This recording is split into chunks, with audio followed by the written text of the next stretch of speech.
बिस्मिल्लाहिर्रहमानिर्रहीम अस्सलामु अलैकुम वरहमतुल्लाहि वबरकातुहू। बिलाखिर चीन ने नया पिंडोरा बक्स खोलते हुए न्यू वर्ल्ड ऑर्डर का मुतालबा कर दिया है, जिसमें अमरीका से सारे इख्तियारात लेकर इन्हें मुख्तलिफ ममालिक को तफवीज़ करने की बात की जा रही है।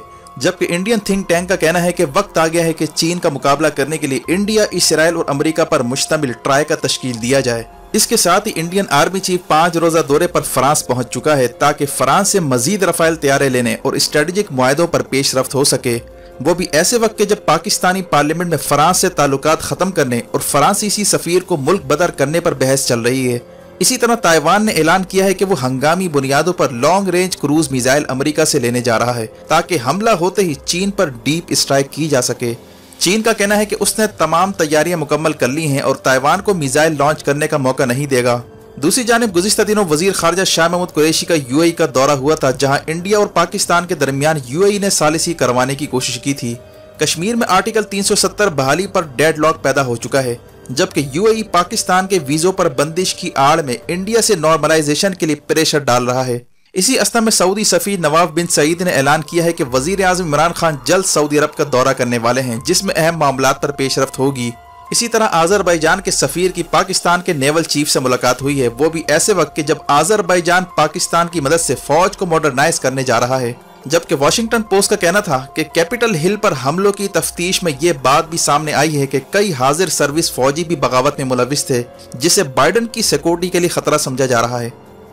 इसके साथ ही जापान का कहना है कि इसकी 200 से ज्यादा कंपनियों पर चीनी फौज ने साइबर हमला किया है, जिसके जरिए चीनी फौज ने हसास मालूमात तक पहुंचने की कोशिश की है। बिजनेस इनसाइडर का कहना है कि रूस ने यूक्रेन के बॉर्डर पर 1 लाख फौजी पहुंचा दिए हैं, जिसके बाद रूस किसी भी वक्त तबले जंग बजा सकता है। इसी अवस्था में इंडिया का कहना था कि चीन ने डिसएंगेजमेंट के फौरन बाद सिंकियांग में एडवांस रॉकेट लॉन्चर्स ब्रिगेड तैनात कर दिए हैं, जिसे इंडिया के लिए पेशगी खतरा समझा जा रहा है। जबकि D8 ममालिक के मेंबर मुल्क मिस्र ने तुर्की के साथ ताल्लुकात नॉर्मलाइज करने का ऐलान किया है, जिसे D8 ब्लॉक की कामयाबी तस्वुर किया जा रहा है। मिस्र ने तुर्की के खिलाफ ग्रीस का साथ ना देने का भी इंदिया दिया है, जिसके बाद बहरे रूम में ताकत का तवाजुन बदल रहा है। सूरत हाल आखिर किस जानिब जा रही है? मजीद तफसीलात में जाने से पहले असलियत टीवी को सब्सक्राइब करते हुए बेल आइकन पर क्लिक करें, ताकि हर आने वाली वीडियो का नोटिफिकेशन आपको बर वक्त मिल सके। नाज़रीन कराम, इस वक्त रीजन में सूरत हाल दिन ब दिन तब्दीली की जानिब जा रही है। 11 सितंबर तक अफगानिस्तान से अमरीकी फौज के इनखला के फैसलों के साथ ही अलास्का और कैलिफोर्निया से नेवल शिप्स साउथ चाइना सी का रुख कर रही हैं। चीन की कोशिश है कि अमेरिका को किसी और महाज में उलझाया जाए। अब अमेरिका से यह खबर आ रही है कि अमेरिकी सदर जो बाइडन को शदीद सिक्योरिटी खतरात लाहिक हो गए हैं। ब्लूमबर्ग का कहना था कि कैपिटल हिल पर हमलों के बाद डेमोक्रेट्स का अमेरिकी फौज पर एतमाद खत्म हो चुका है, क्योंकि तफ्तीश से यह बात साबित हो गई है कि कई हाजिर सर्विस फौजी कैपिटल हिल पर हमलों में मुलविस थे, जिसे फौजी बगावत भी समझा जा रहा है। वाज़ेह है कि जनवरी में ट्रंप के हामियों ने कैपिटल हिल पर धावा बोला था, जिस पर स्पीकर नैन्सी पेलोसी समेत कई लोगों को छुपकर जान बचाना पड़ी। इन सब वाकयात की तफ्तीश पर मालूम हुआ है कि अमेरिका के कई हाजिर सर्विस फौजी मुलविस थे, जिन्होंने ट्रंप के कहने पर कैपिटल हिल को टेक ओवर करने की कोशिश की। रिपोर्ट के मुताबिक अमेरिकी फौज में शदीद एक्सट्रीमिज्म आइडियोलॉजी फैल चुकी है और कई फौजी जो अफगानिस्तान से वापस लौट रहे हैं, इनमें शिद्दत पसंदाना ज़हनियत, नफ्सियाती और जहनी बीमारियों का भी इंकशाफ हुआ है। पेंटागन को शुबा है कि अमेरिकी फौज में हालिया बगावत का मतलब है कि व्हाइट हाउस की सिक्योरिटी को खतरा है और जॉन एफ कैनेडी वाला वाकया कहीं दोबारा रोनुमा ना हो जाए। इन मामलात पर चीन और रूस भी बड़ी गहरी नजर रखे हुए हैं। साइबर वॉरफेयर, हैकिंग, ब्लैकआउट समेत कई हमलों के इम्कानात बढ़ते जा रहे हैं। अमेरिकी हुक्काम को यह भी शुबा है कि कैपिटल हिल के अलावा ब्लैक लाइव मैटर्स के नाम पर सियाह फाम को बगावत पर उकसाने के पीछे चीन का भी हाथ हो सकता है, जो हांगकांग में अमेरिकी मुदाखलत का बदला लेना चाहता था। जबकि चीन और रूस की यह भी कोशिश है कि नेटो के आगे किसी तरह बंद बांधा जाए और इन्हें एशिया पैसिफिक और ब्लैक सी की जानिब बढ़ने से रोका जाए। चीन की जानिब से साइबर वॉरफेयर, इंफॉर्मेशन और डेटा हैकिंग का सिलसिला तेज हो चुका है। चीनी सदर और पुतिन ने हाल ही में अमेरिकी करेंसी का मुतबादिल लाने और तेल की तिजारत को लोकल करेंसी में फरोख्त की भी बात की थी। जबकि चीन ने अपनी करेंसी युआन को सेफ रखने के लिए डिजिटल युआन भी लॉन्च कर दिया है, जिसे करेंसी वॉर के लिए हिकमत अमली के तौर पर देखा जा रहा है। दूसरी जानिब चीनी सदर शी जिनपिंग ने पहली बार फेयर वर्ल्ड ऑर्डर का मुतालबा कर दिया है।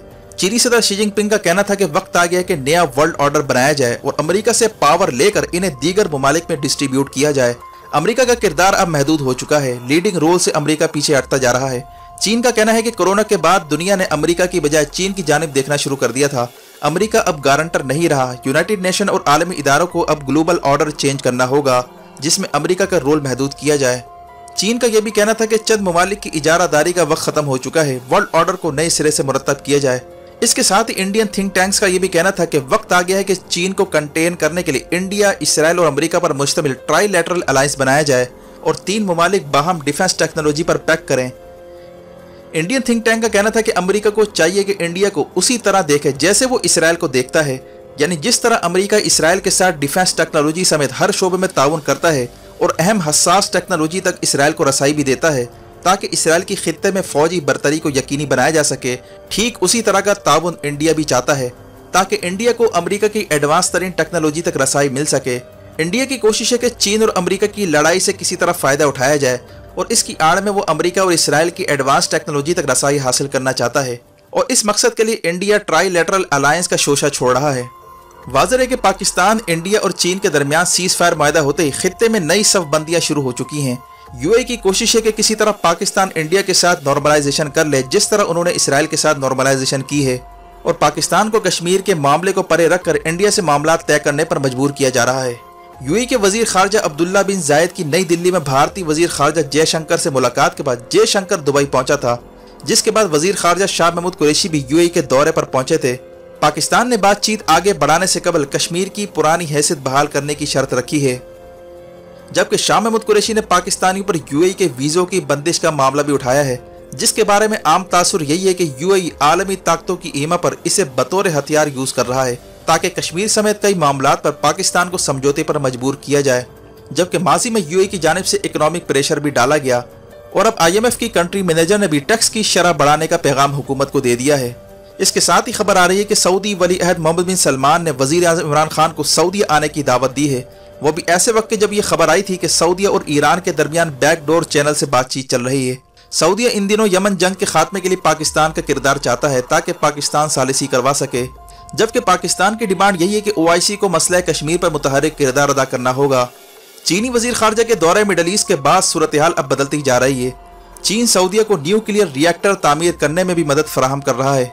अमेरिका को तशवीश है कि सऊदिया न्यूक्लियर हथियार बना सकता है, इसलिए इतला आ रही है कि अमेरिकी कानून साज अनकरीब एक बिल मंजूर करने का प्लान बना रहे हैं जिसके तहत सऊदिया को न्यूक्लियर हथियारों के हुसूल से रोका जाए, जबकि कई हथियारों की फरोख्त पर अमेरिका ने पहले ही पाबंदी लगा रखी है।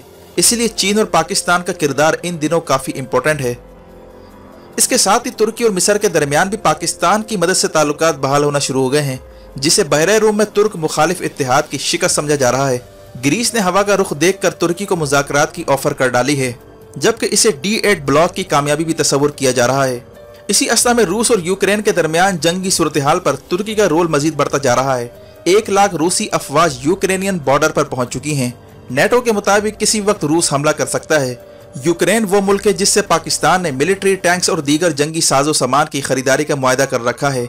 यूक्रेन की ख्वाहिश है कि तुर्की उसकी उसी तरह मदद करे जैसे वो आज़रबाईजान की करता रहा है। तुर्की मामलात को फिलहाल डिप्लोमेटिक तरीके से हल करना चाहता है, जबकि इसके साथ ही साउथ चाइना सी में फिलिपीन ने मुतनाज़ा पानियों में जंगी जहाज भेजने का ऐलान किया है और ताइवान का कहना है कि चीन की जानिब से हमलों के खतरात बढ़ते जा रहे हैं, इसीलिए Taiwan long range cruise missile America से लेने जा रहा है। जबकि इंडिया ने इल्जाम लगाया है कि चीन ने डिसएंगेजमेंट के बावजूद सिंकियांग में एडवांस रॉकेट लॉन्चर्स ब्रिगेड तैनात कर दिया है, जहां से इंडिया पर नजर रखी जा सकती है। वाज़ेह है कि चीन और इंडिया के दरमियान 11वीं बार मुज़ाकरात नाकाम हो चुके हैं। चीन मुकम्मल डिसएंगेजमेंट फिलहाल नहीं करना चाहता क्योंकि वो साउथ चाइना सी पर खुलने वाला महाज लद्दाख तक ले जाना चाहता है। इसके साथ ही जापान का कहना था कि चीनी मिलिट्री ने जापान की 200 कंपनियों पर साइबर हमले किए हैं ताकि अहम डेटा हासिल किया जा सके। इन तमाम डेवलपमेंट से यह अंदाजा होता है कि खित्ते में सूरत हाल तेजी से बदलने जा रही है। वीडियो देखने का शुक्रिया। अपना और गिरदनवाह के लोगों का ख्याल रखें। फी अमानिल्लाह।